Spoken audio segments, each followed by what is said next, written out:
yetu ya Siha.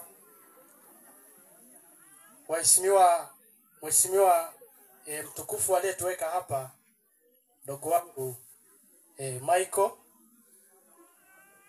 lakini waheshimiwa malaigwanani, kuna malaigwanani kwa itifaki, kuna malaigwanani wakubwa kwa nafasi zao, lakini niseme kwamba tuna heshima juu ya watu wote waliohudhuria katika hafla hii, lakini tuna heshima juu ya waandishi wa habari Beda TV. Nichukue nafasi hii, nimepewa kusalimia Mheshimiwa mgeni rasmi. Mimi niseme tu jambo moja, kwamba katika hili umefanyika baraka. Unapopata kibali hasa katika familia, kwa maana ya pale unapotokea, ni jambo la heshima. Sasa niseme kwamba ni heshima kwako pia. Kwa niseme tu jambo moja, nisizungumze maneno mengi. Naomba niseme kwamba tuendelee kupendana, jamii ya Kimasai. Tuendelee kuenzi desturi na mila zetu. Mataifa mengine wanaiga mila na desturi za Kimasai. Hata tukisoma katika maandiko, Qurani na Biblia, utaenda wapi, lakini wanasisitiza maadili mazuri. Kwa hiyo kinachofanyika hapa ni sehemu ya desturi ya mila ya Kimasai. Sasa niombe kwamba vijana tunapata nafasi ya kwenda kusoma, au tunapata nafasi ya kwenda kutoka nje ya mazingira yetu, lakini tusiache maadili.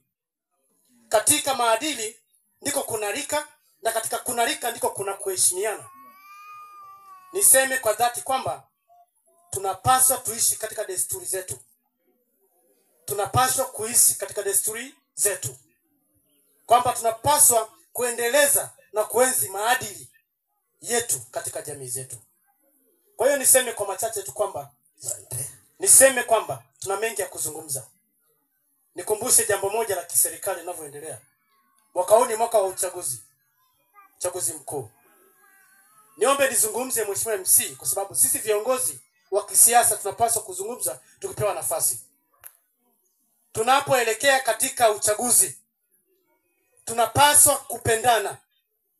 Tunapaswa kuwa na upendo. Tusiwe na makundi. Tusitengenezeane nongwa. Tunapaswa kuchagua si kwa mihemko, lakini kwa busara. Asante mheshimiwa. Sasa niseme kwamba tunayo jambo la kitaifa la uhakiki wa daftari la kudumu la wapiga kura. Leo ni tarehe 20, mwisho wake ni tarehe 22.